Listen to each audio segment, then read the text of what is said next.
Merhabalar, kanalıma ve mutfağıma hoş geldiniz. Bugün sizlerle birlikte ev usulü zeytinyağlı yaprak sarması nasıl yapılır?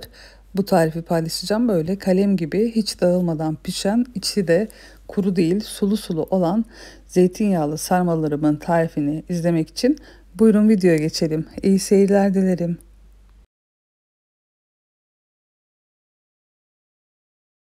Zeytinyağlı sarmam için 1 kilo salamura yaprak kullandım.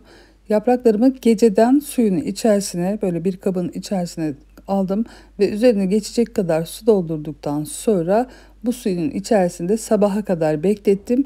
2 kez bu suyu değiştirdim. 2 kez de değiştirmeniz yeterli olacak. Bütün tuzunu alacaktır. Sıcak suyla ıslatmanıza hiç gerek yok.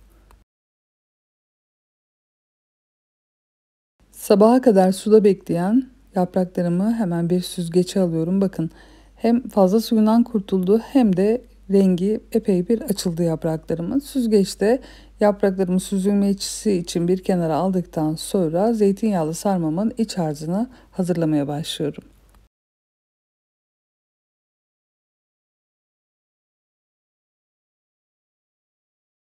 1 kilo salamura yaprak için 3 su bardağı dolusu pirinç kullandım. Pirincimi böyle bir kabın içerisine boşalttım. Bardak ölçüm 200 milimlik günlük klasik kullandığımız bardak ölçüsü. Bütün pirinci kabıma doldurduktan sonra bol suyla nişastasını atana kadar ovarak yıkadım.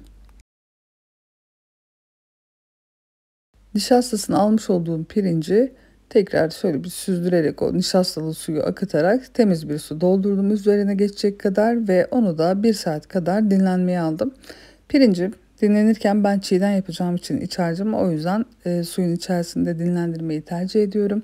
Pirincim dinlenirken ben hemen içerisinde kullanacağım malzemeleri doğramaya başlıyorum. Şimdi dolmalarımın olmazsa olmazı 2 tepelimi, yemek kaşığı tane sumağımı bir kabın içerisine dolduruyorum ve üstüne 2 su bardağı kaynar su ilavesi yapıyorum. Bu suyu döktükten sonra üzerine üstünü kapatıyorum bir kapak yardımıyla ya da bir tabak yardımıyla. Bir kenarda dolmamın iç harcı hazır olana kadar bekletiyorum.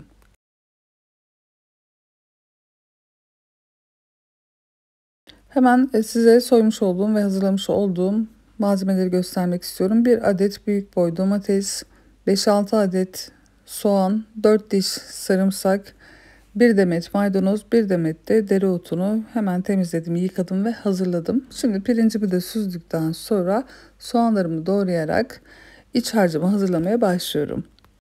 Sarmalarda ve dolmalarda ve bütün yemeklerde olduğu gibi bol soğan gerekiyor.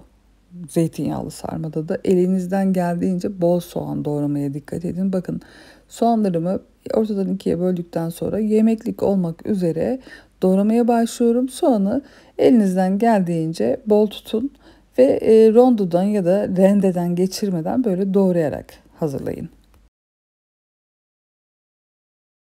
Soğanlarımı pirincimin üzerine boşalttıktan sonra soymuş olduğum domatesimi de yine yemeklik olmak üzere doğramaya başlıyorum.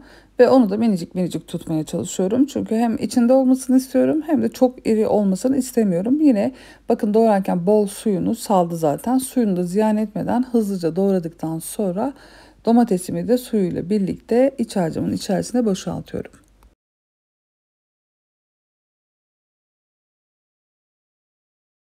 Evet, soymuş olduğum 4 adet 4 diş sarımsağımı böyle bıçağın arka tarafıyla eziyorum. Daha sonrasında yine minik minik doğradıktan sonra iç harcımın içerisine ilave edeceğim. Küçük küçük doğramaya ve bu şekilde bıçakla ezmeye özen gösterin. Dilerseniz rendeleyebilirsiniz. Ben dediğim gibi rende kullanmak istemedim. Hemen sarımsağımı da iç harcımın içerisine ilave edip dereotu ve maydanozumu bir bütün halde tek seferde doğramaya başlıyorum.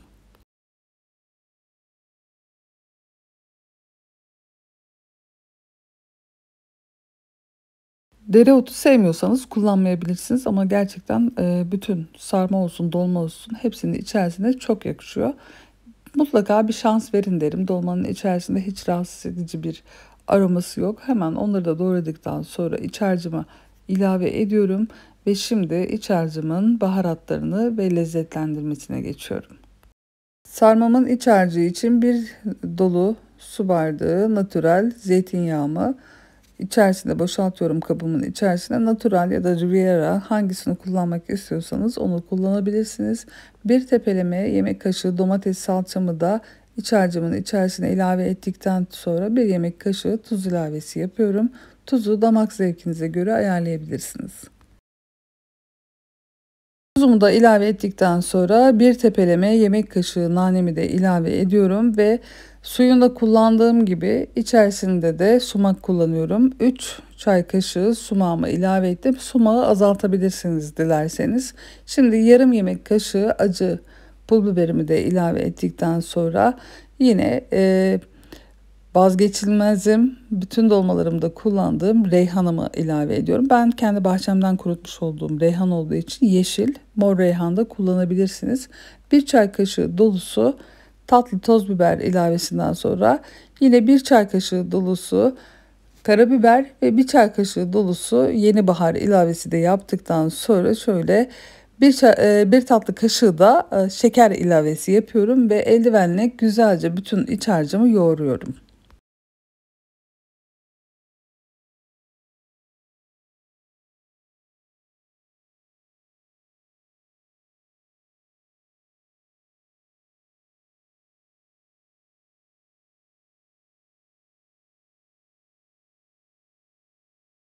Tüm malzemeler iyice birbirine geçiştikten sonra artık yapraklarımızı sarmaya başlayabiliriz. Hemen iç harcımı kenara alıyorum ve tezgahımın üzerine dolduracak kadar tane tane bütün asma yapraklarımı yerleştiriyorum. Bu şekilde daha hızlı sardığıma inanıyorum, hem de daha nizami oluyor. Masa üstünde değil de tezgah üstünde daha rahat ettiğim için bu şekilde yapıyorum. Sizler de nasıl rahat ediyorsanız o şekilde hazırlayabilirsiniz.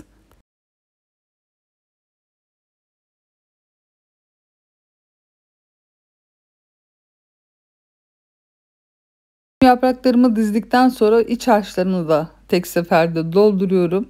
İç harcını da isterseniz kalın dolmalar istiyorsanız bol ilave edebilirsiniz. Ben bol ilave etmiyorum. Şöyle bir tatlı kaşığını alacak şekilde elimle kararlıyorum ve güzelce saracağım şekilde ince bir tabaka halinde yaprağımı yerleştiriyorum. Sarmalarımın sarımına geçiyorum. Üstten ve yanlardan olmak üzere katladıktan sonra rulo haline getirip bir tabağa alıyorum. İlk önce tabağa diziyorum çünkü ben sarmaları tek seferde tencereye dizerim. Nizami dizerim. Kesinlikle pişerken kaynamalar ve dağılmalar olmaz. Burada dikkat edilmesi gereken önemli püf noktası, mutlaka sarmanızı ne sıkı ne de gevşek sarmanız. Buna dikkat etmeniz gerekiyor. Sıkı sararsanız içi kuru kalır. Gevşek sararsanız bu kalem gibi formu bozulur. Böyle gevşer, hoş bir görüntüsü olmaz. Ben bütün sarmalarımı sarıyorum ve hemen sizlerle tencereye nasıl dizilir, nasıl dağılmadan pişer bunu göstermek istiyorum.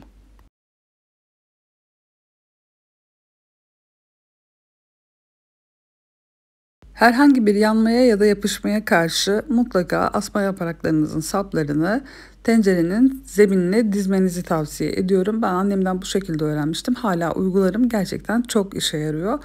Bütün asma yapraklarının saplarını yerleştirdikten sonra hemen sarmalarımı yerleştirmeye başlıyorum.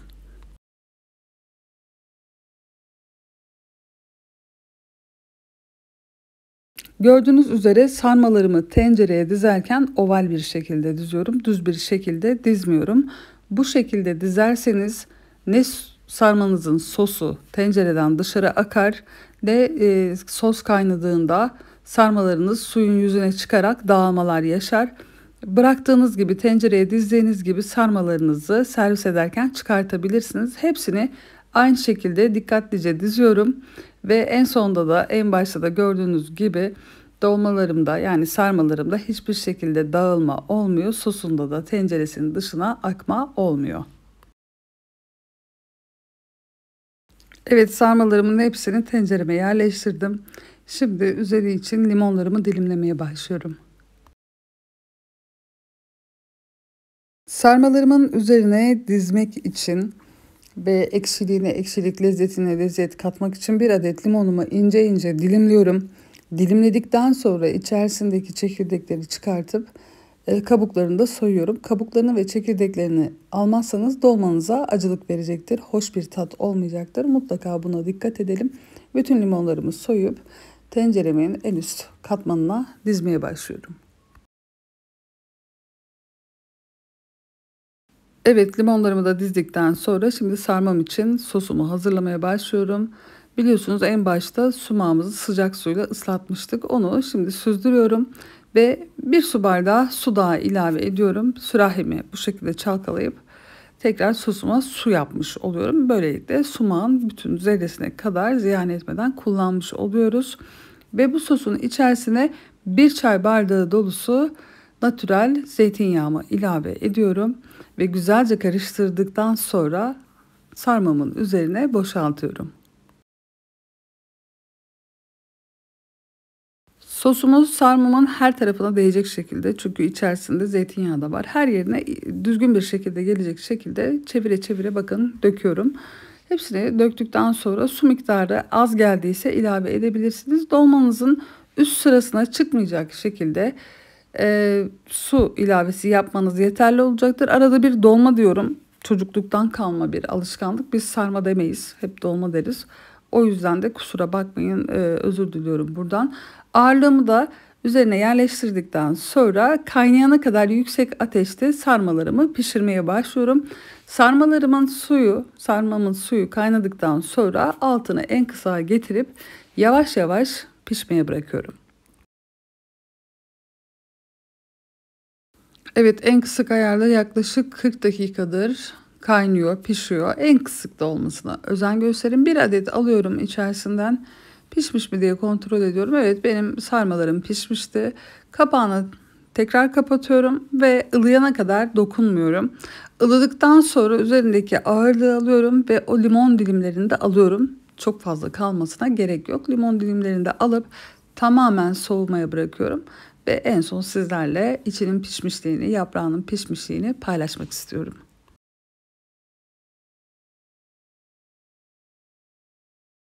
Lokum gibi pişmiş, içi sulu sulu sarmalar için umarım bu tarifi denersiniz. Umarım videomu beğenmişsinizdir. Beni izlediğiniz için teşekkür ederim. Bir sonraki videoda görüşmek üzere. Hoşça kalın.